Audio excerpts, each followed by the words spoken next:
Kali ini, kita akan menceritakan sebuah kisah masjid tidak terbakar saat kebakaran Los Angeles. Ini kejadian aneh yang sulit dijelaskan oleh logika manusia. Sebuah masjid yang berdiri kokoh, tetap utuh tanpa tersentuh api sedikit pun, meski sekelilingnya hangus dilahap oleh kobaran api yang dahsyat. Peristiwa luar biasa ini terjadi saat kebakaran hebat melanda di kawasan kota Los Angeles, Amerika Serikat kemarin. Api yang menyambar bangunan di sekitar masjid dengan cepat meluluhlantakkan segala yang dilewatinya. Namun, masjid tersebut berdiri seperti tak tersentuh sama sekali. Banyak yang menyebutnya sebagai bentuk perlindungan ilahi, sementara yang lain mencoba mencari penjelasan logis di balik keajaiban ini. Assalamualaikum warahmatullahi wabarakatuh. Alhamdulillah, segala puji bagi Allah yang telah memberikan kita nikmat iman, kesehatan, dan kesempatan untuk terus belajar. Mari jadikan ruang ini sebagai tempat berbagi ilmu, saling mengingatkan dalam kebaikan, dan selalu mengucapkan sholawat Allahumma sholli ala Sayyidina Muhammad wa ala ali Sayyidina Muhammad. Mari kita simak ceritanya.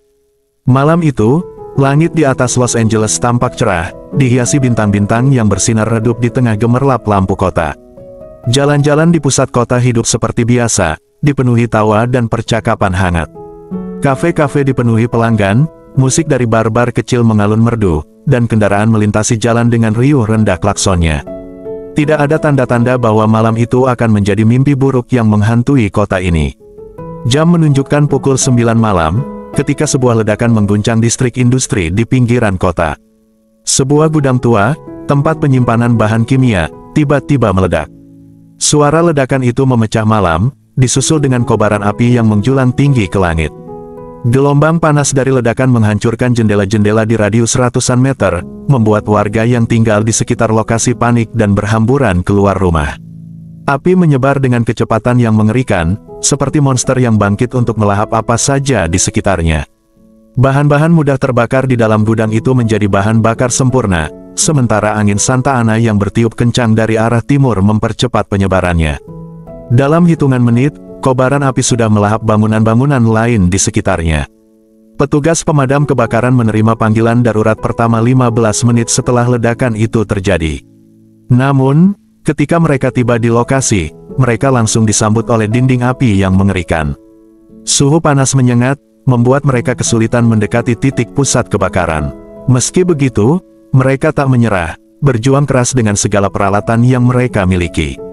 Di pusat kota, Elena, seorang jurnalis muda yang baru saja memulai karirnya, sedang menikmati secangkir kopi sambil menyelesaikan artikel terakhir untuk surat kabar lokal.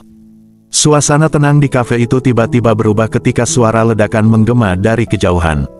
Jantungnya berdetak cepat, insting jurnalistiknya langsung menyala. "Elena, kamu dengar itu?" tanya seorang rekan kerja yang kebetulan duduk di meja sebelah. Dia hanya mengangguk singkat sambil meraih kamera dan tasnya. Tanpa berpikir panjang, Elena meninggalkan laptopnya di meja dan berlari menuju mobil. Asap hitam yang membubung tinggi di kejauhan menjadi penunjuk arah bagi langkahnya. Ketika Elena tiba di lokasi, pemandangan di depannya seperti adegan dari film bencana.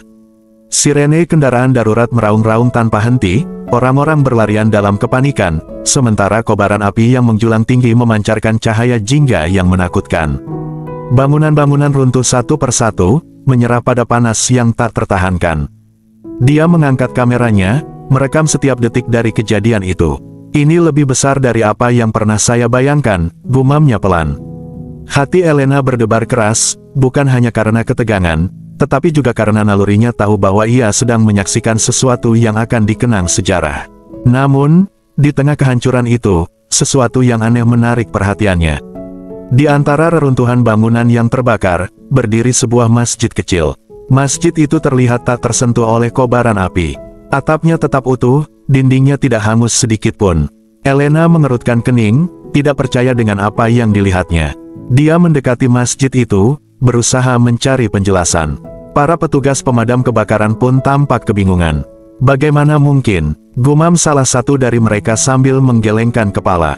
Di sekeliling masjid, semuanya telah menjadi abu dan arang, tetapi masjid itu berdiri tegak, seolah dilindungi oleh sesuatu yang tak terlihat. Elena terus merekam, bertanya pada beberapa saksi yang juga menyadari keanehan itu. Beberapa menyebutnya sebagai keajaiban, perlindungan Tuhan yang menunjukkan kebesarannya. Yang lain mencoba mencari jawaban ilmiah, mungkin karena arah angin atau material bangunan yang lebih tahan panas. Tapi tidak ada yang bisa memberikan penjelasan pasti. Di sisi lain kota, seorang pemadam kebakaran veteran bernama Markus sedang bersiap memimpin timnya di markas pemadam kebakaran. Raut wajahnya tegang, meskipun dia berusaha terlihat tenang di depan rekan-rekannya. Markus telah bekerja selama 25 tahun di Dinas Pemadam Kebakaran Los Angeles dan menghadapi berbagai kebakaran besar sepanjang karirnya. Tapi malam ini, dia merasa ada sesuatu yang berbeda. Ini bukan kebakaran biasa, ujar Markus dengan nada serius kepada timnya. Angin Santa Ana membawa ini ke level lain. Situasi bisa berubah dalam hitungan detik. Kita harus tetap fokus, bekerja cepat, dan saling menjaga. Markus menatap timnya satu persatu, mencoba memberikan semangat. Dia tahu bahwa malam ini akan menjadi salah satu misi paling berbahaya yang pernah mereka hadapi. Tak lama kemudian, mereka meluncur ke lokasi dengan sirene meraung-raung.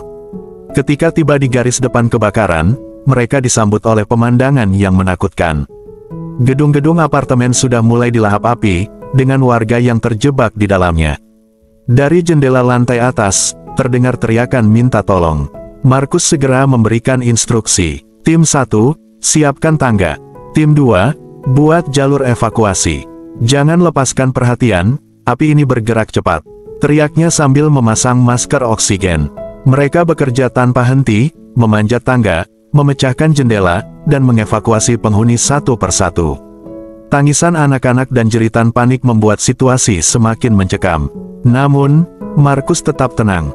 Dia tahu bahwa panik adalah musuh terbesar mereka. Sementara itu, di rumah sakit setempat, seorang dokter bernama Dr. Clara Thompson menghadapi gelombang pasien yang terus berdatangan. Ruang gawat darurat penuh sesak. Clara, yang dikenal sebagai dokter yang tenang dan terorganisir, mulai merasa kewalahan.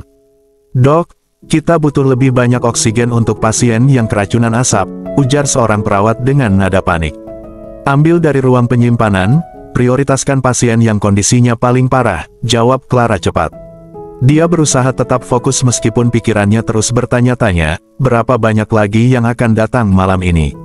Seorang anak kecil dengan luka bakar di lengan menangis kesakitan di salah satu sudut ruangan. Clara berlutut di sampingnya, mencoba menenangkan anak itu sambil memasang perban. "Hei, semuanya akan baik-baik saja. Kamu anak yang kuat," ucapnya lembut, meskipun hatinya hancur melihat penderitaan yang ada di depannya.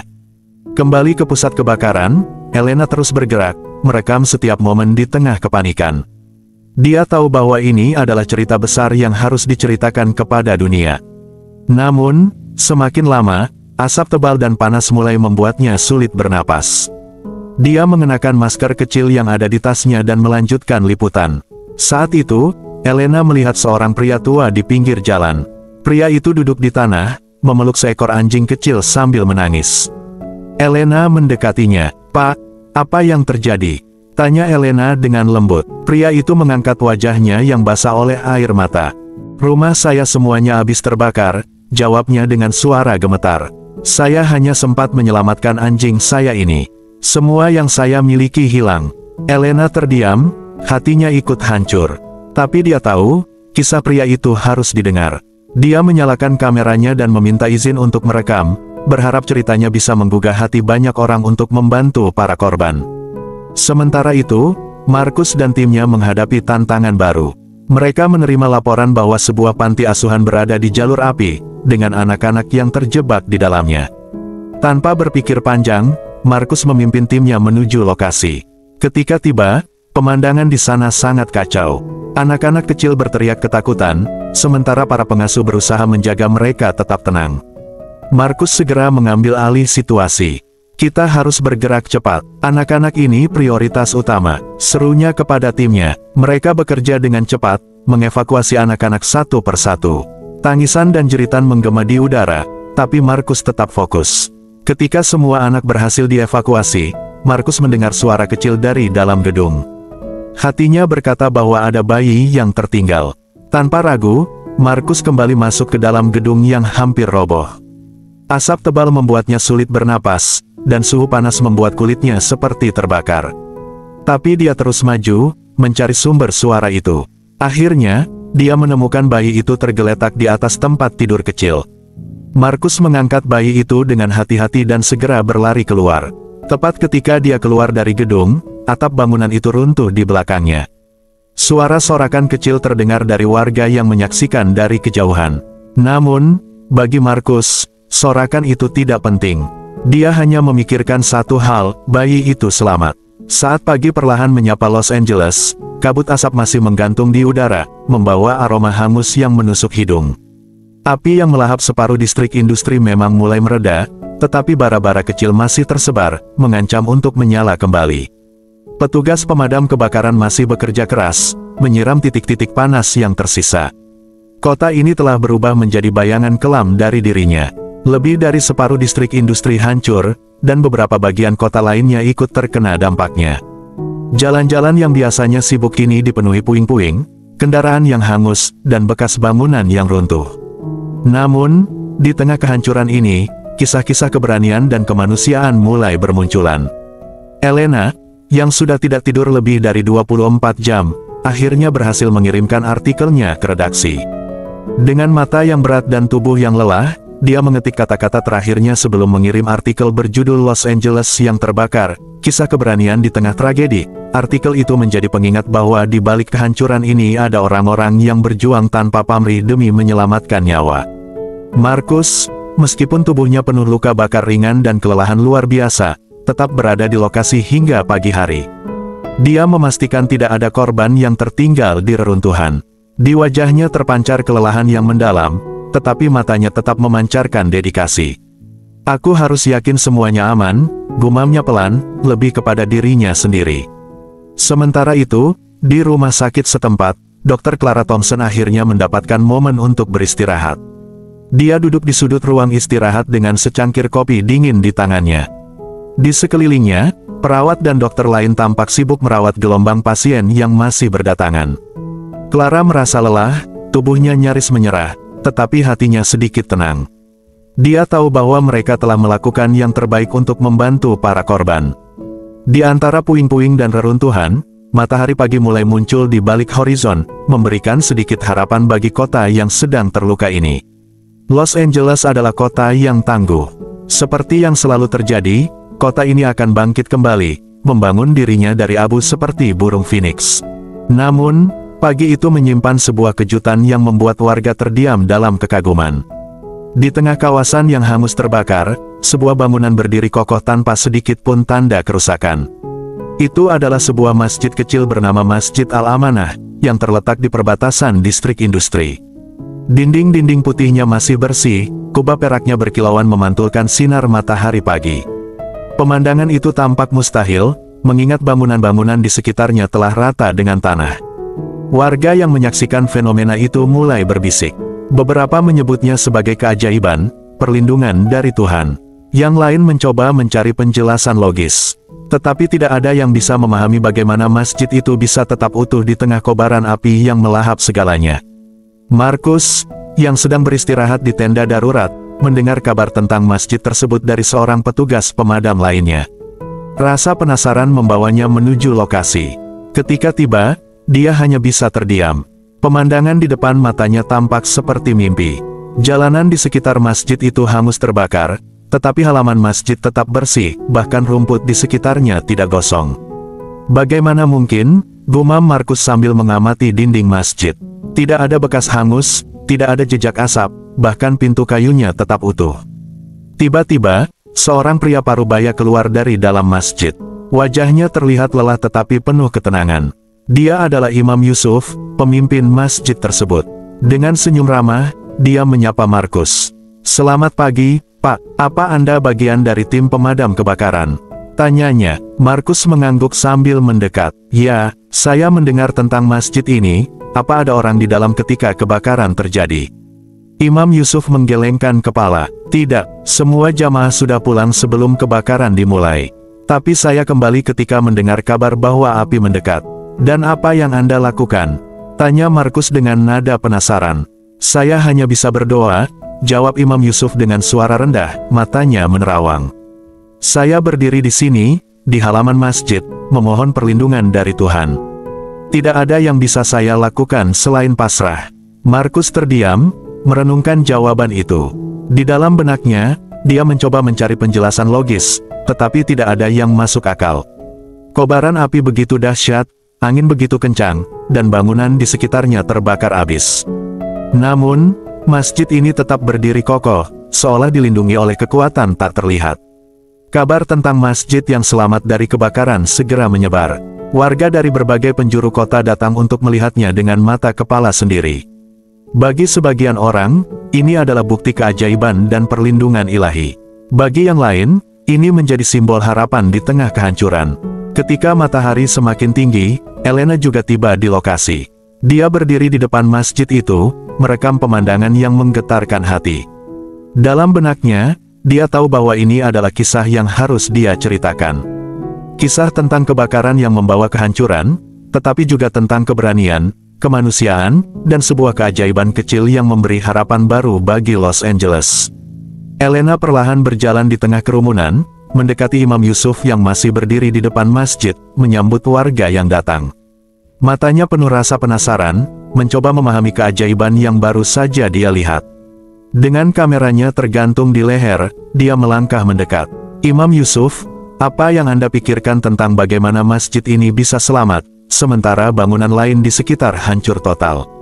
Tanya Elena sambil menyalakan alat perekamnya. Imam Yusuf tersenyum tipis, menatap kubah masjid yang tetap bersinar di bawah sinar matahari meskipun asap masih menggantung di udara. Saya tidak tahu pasti, katanya pelan, tapi saya percaya ini adalah tanda. Tanda bahwa di tengah kehancuran, harapan selalu ada. Mungkin ini adalah pelajaran untuk kita semua agar tetap bersyukur, tetap bersatu, dan tidak pernah kehilangan iman, bahkan di saat-saat tergelap. Elena mencatat setiap kata yang diucapkan. Namun, lebih dari itu, dia merasa ada sesuatu yang berbeda di tempat ini. Sebuah ketenangan yang sulit dijelaskan. Suasana di sekitar masjid terasa seperti damai melihat orang saling membantu di tengah lautan kehancuran.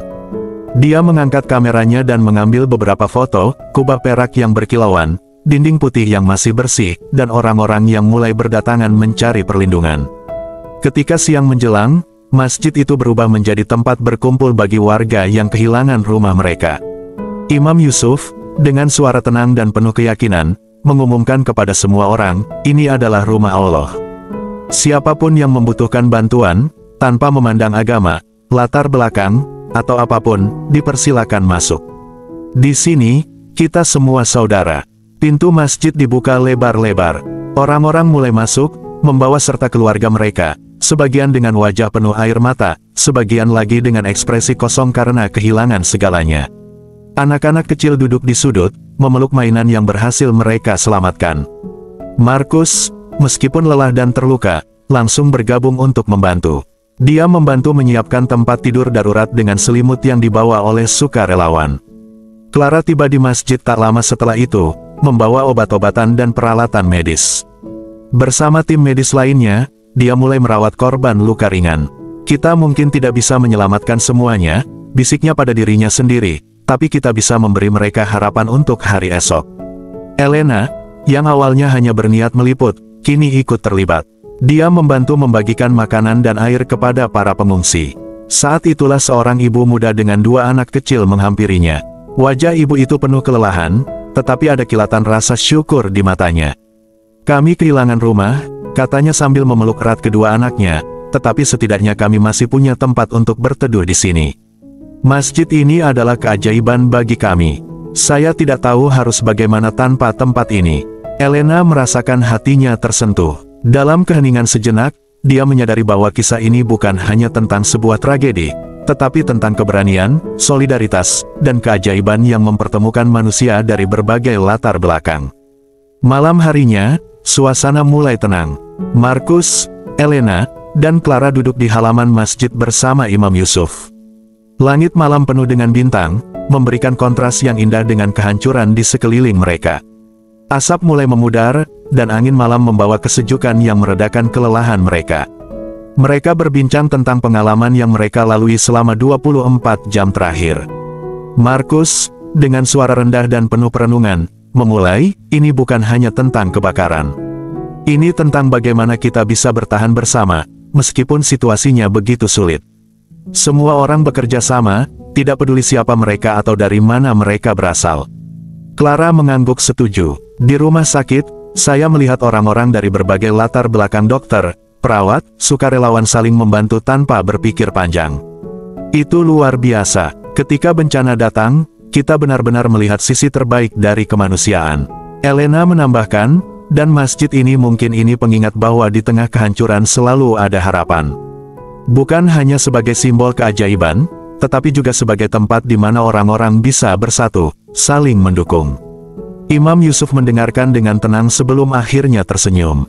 Mungkin Allah memang ingin mengingatkan kita tentang sesuatu. Masjid ini selamat bukan hanya karena doa, tetapi karena semangat kebersamaan yang ada di sekitar kita. Manusia lebih kuat ketika bersatu.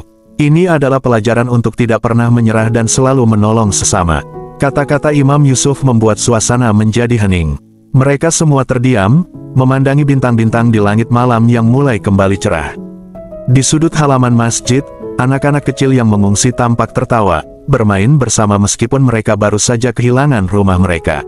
Seorang pria tua duduk di tangga masjid, memeluk seekor anjing kecil, dengan senyuman kecil di wajahnya. Kehancuran ada di mana-mana, tetapi begitu juga senyuman kebahagiaan saat berada di masjid yang penuh keajaiban. Hari-hari berlalu, dan Masjid Al-Amanah menjadi lebih dari sekadar tempat ibadah. Bangunan itu telah berubah menjadi pusat harapan dan solidaritas bagi warga Los Angeles. Setiap sudut masjid dipenuhi oleh aktivitas, para relawan yang menyiapkan makanan, anak-anak yang tertawa di sesi terapi bermain, dan para korban yang berbagi cerita sambil menerima bantuan. Para relawan dari berbagai komunitas mulai berdatangan. Tidak hanya umat muslim, tetapi juga umat dari berbagai keyakinan, bahkan mereka yang sebelumnya tak pernah menginjakkan kaki di masjid. Mereka datang membawa makanan, pakaian, dan perlengkapan lainnya. Semangat persatuan ini menggema di seluruh kota, membawa energi positif di tengah kehancuran. Elena, yang telah menyaksikan sendiri keajaiban masjid itu, memutuskan untuk menulis artikel tambahan. Dengan judul Masjid yang Bertahan, Keajaiban dan Solidaritas di Tengah Kebakaran Los Angeles, artikelnya menjadi viral. Tidak hanya dibagikan di media sosial, tetapi juga menarik perhatian media nasional. Berbagai organisasi kemanusiaan pun tergerak untuk memberikan donasi, baik untuk masjid maupun untuk warga yang terdampak. Markus, yang telah selesai dengan tugas lapangannya, mulai sering mengunjungi masjid. Awalnya hanya untuk memantau perkembangan pemulihan, tetapi lama-kelamaan dia merasa ada sesuatu yang menenangkannya di sana. Masjid itu seperti pohon yang rindang di tengah gurun, pikirnya. Suasana damai dan rasa kebersamaan membuatnya kembali lagi, kali ini bukan sebagai petugas pemadam kebakaran, melainkan sebagai seorang manusia yang mencari kedamaian. Dr. Clara Thompson tetap berada di garis depan, mendirikan klinik darurat di dekat masjid. Setiap hari dia merawat luka-luka fisik dan trauma emosional para korban. Suatu hari, seorang anak laki-laki berusia 6 tahun datang ke klinik, diam tanpa suara, memeluk erat sebuah boneka hangus. Ibu anak itu menjelaskan bahwa mereka kehilangan segalanya. Clara menatap anak itu dengan penuh empati, lalu mengajaknya bergabung dalam sesi terapi bermain di masjid. Anak-anak ini kehilangan rumah, keamanan, dan kadang juga orang-orang yang mereka cintai. Saya ingin mereka tahu bahwa meskipun mereka kehilangan banyak, mereka masih punya tempat yang aman di sini, kata Clara.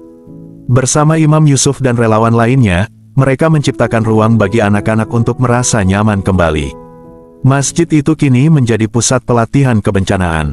Markus bekerja sama dengan Imam Yusuf untuk mengadakan pelatihan darurat bagi warga. Di halaman masjid, warga dari berbagai latar belakang berkumpul untuk belajar tentang langkah-langkah penyelamatan diri dan pentingnya solidaritas saat bencana terjadi. Setiap kali saya kembali ke lokasi kebakaran, saya teringat wajah-wajah orang yang kami selamatkan, kata Markus kepada tim pelatihannya. Ini bukan hanya tentang bangunan yang hilang. Ini tentang membangun kembali rasa aman, dan memastikan bahwa kita semua siap jika hal seperti ini terjadi lagi. Di sisi lain, Elena tidak berhenti bekerja. Dia terus mewawancarai para korban dan pahlawan lokal, mencari cerita-cerita yang menggugah hati. Suatu hari, dia bertemu seorang wanita tua bernama Tuan Jenkins. Rumahnya telah habis terbakar, tetapi dia merasa bersyukur karena masjid menyelamatkannya. Saya tidak pernah berpikir akan menemukan harapan di tempat seperti ini. Saya bukan seorang muslim, tetapi masjid ini menerima saya dengan tangan terbuka. Ini adalah rumah baru saya, katanya sambil tersenyum tipis. Elena memutuskan untuk mengabadikan cerita Tuan Jenkins dalam sebuah dokumenter pendek. Dokumenter itu menampilkan kisah para korban dan bagaimana Masjid Al-Amanah menjadi titik balik bagi banyak orang. Dari seorang ibu muda yang kehilangan rumah hingga seorang anak kecil yang menemukan teman-teman baru di sesi terapi bermain, cerita-cerita ini menyentuh hati ribuan orang yang menontonnya.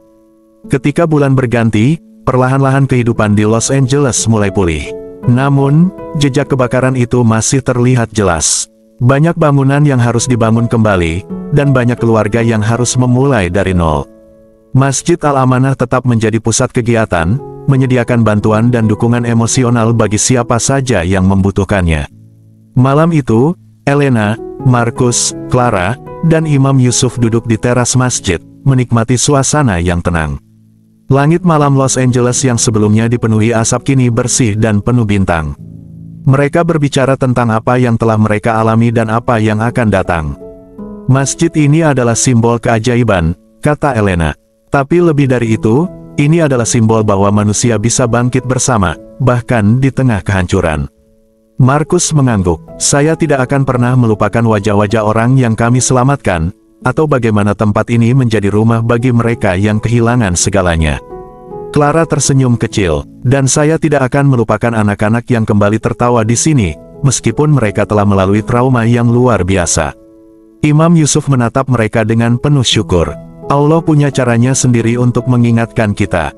Keajaiban masjid ini bukan hanya soal bangunan yang selamat. Keajaiban sebenarnya adalah bagaimana manusia saling mendukung, saling peduli, dan saling menguatkan. Ketika mereka melihat ke arah masjid, kubah peraknya memantulkan sinar bulan, berkilauan seperti harapan yang tidak pernah padam. Di tengah kehancuran, Masjid Al-Amanah telah menjadi mercusuar kemanusiaan, tempat di mana keberanian, cinta, dan harapan bersatu untuk membawa kehidupan baru bagi semua yang membutuhkan. Di tengah suasana masjid yang ramai oleh para pengungsi, muncul kisah yang menyentuh hati para relawan. Salah satu cerita yang paling menginspirasi datang dari seorang pemuda bernama Jamal, anggota jamaah Masjid Al-Amanah. Jamal kehilangan keluarganya dalam kebakaran besar itu. Namun, di tengah rasa dukanya yang mendalam, dia memutuskan untuk menjadi relawan penuh waktu di masjid. Saya tidak bisa mengembalikan keluarga saya, tapi saya bisa membantu orang lain bangkit, ujarnya kepada Elena, yang sedang mewawancarainya untuk artikel. Cerita Jamal menyebar dengan cepat setelah Elena menuliskannya dalam sebuah artikel yang menjadi viral. Ribuan orang terinspirasi oleh keberanian dan dedikasi Jamal. Mereka mulai menyumbangkan dana untuk mendukung program pemulihan, yang dikelola oleh masjid dan komunitas lokal. Bantuan yang datang semakin meluas. Elena bekerja sama dengan beberapa organisasi kemanusiaan untuk menggalang dana lebih banyak. Melalui tulisan-tulisannya, dia berhasil mengumpulkan ratusan ribu dolar yang digunakan untuk membangun tempat penampungan sementara, mendukung usaha kecil yang hancur, dan menyediakan kebutuhan dasar bagi para korban. Masjid Al-Amanah pun berubah wajah. Tempat itu tidak hanya menjadi pusat ibadah, tetapi juga menjadi pusat komunitas yang melayani semua orang, tanpa memandang latar belakang agama atau budaya. Setiap hari, masjid dipenuhi oleh relawan dan warga yang datang mencari bantuan atau menawarkan kontribusi. Imam Yusuf menginisiasi diskusi komunitas mingguan, di mana warga berkumpul untuk berbicara tentang cara membangun kembali kota. Kebakaran ini memang menghancurkan banyak hal, tapi juga membuka peluang bagi kita untuk menjadi lebih baik, lebih kuat, dan lebih bersatu, katanya dalam salah satu pertemuan. Di halaman masjid, sebuah dapur umum didirikan. Para relawan bekerja keras menyiapkan makanan untuk ratusan orang setiap harinya. Anak-anak bermain di bawah bayangan kubah masjid, tertawa untuk pertama kalinya sejak bencana terjadi. Namun, tidak semua berjalan mulus. Keluhan mulai muncul dari beberapa warga yang merasa bahwa perhatian dan bantuan lebih banyak difokuskan pada masjid. Beberapa bahkan merasa cemburu karena tempat mereka kurang diperhatikan. Imam Yusuf, mendengar keluhan ini, memutuskan untuk bertemu dengan para pemimpin lokal untuk mencari solusi. Kita tidak bisa membiarkan kesalahpahaman ini memecah kita, katanya dalam pertemuan. Imam Yusuf mengusulkan agar masjid bekerja sama dengan gereja-gereja dan sinagoga terdekat untuk memperluas jangkauan bantuan. Ide ini diterima dengan baik, dan aliansi lintas agama pun terbentuk. Aliansi ini mengubah dinamika pemulihan di kota. Bersama-sama, mereka mengorganisir bazar amal, membersihkan jalan-jalan dari puing-puing, dan mengadakan acara budaya untuk memulihkan semangat warga. Festival makanan lintas budaya yang mereka selenggarakan menjadi simbol persatuan, dengan makanan dari berbagai tradisi dipersembahkan di halaman masjid. Tokoh-tokoh utama cerita ini semakin erat hubungannya. Markus, Clara, dan Elena sering bertemu di masjid untuk berdiskusi tentang langkah selanjutnya. Suatu malam, mereka duduk di teras masjid, berbagi cerita setelah hari yang melelahkan. "Kadang saya merasa ini semua terlalu berat," kata Clara sambil menatap langit malam. "Tapi melihat semua orang bekerja sama, saya merasa harapan itu nyata." Markus tersenyum dan menepuk bahunya. "Kita tidak bisa mengubah apa yang sudah terjadi, tapi kita bisa memastikan bahwa masa depan lebih baik." Elena, yang selama ini hanya menjadi pengamat, merasa terinspirasi oleh semangat mereka. Dia memutuskan untuk menulis sebuah buku berjudul Bangkit dari Abu, Kisah Los Angeles dan Harapan di Tengah Tragedi. Dalam waktu 1 tahun, banyak yang berubah. Distrik-distrik yang hancur mulai dibangun kembali dengan desain yang lebih aman. Pemerintah kota bekerja sama dengan komunitas lokal, memastikan setiap keluarga yang kehilangan rumah mendapatkan tempat tinggal baru.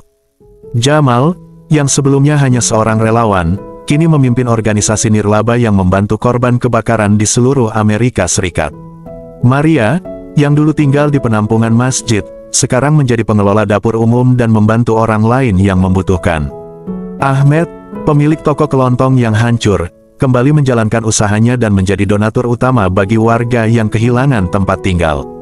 Masjid Al-Amanah tetap berdiri kokoh, menjadi simbol harapan dan persatuan. Setiap minggu, acara-acara komunitas diadakan di sana, dari kelas pendidikan hingga diskusi lintas agama. Di halaman masjid, anak-anak berlari-lari dengan riang, menikmati masa kecil mereka yang perlahan kembali normal. Pada suatu sore yang cerah, Markus, Clara, Elena, dan Imam Yusuf berdiri di halaman masjid.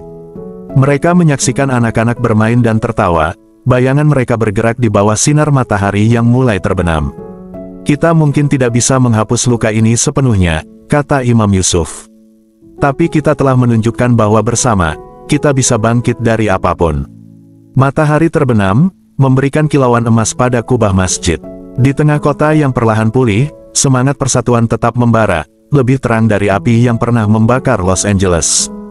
Kota itu mungkin terluka, tapi dari abunya, muncul harapan dan kekuatan yang baru.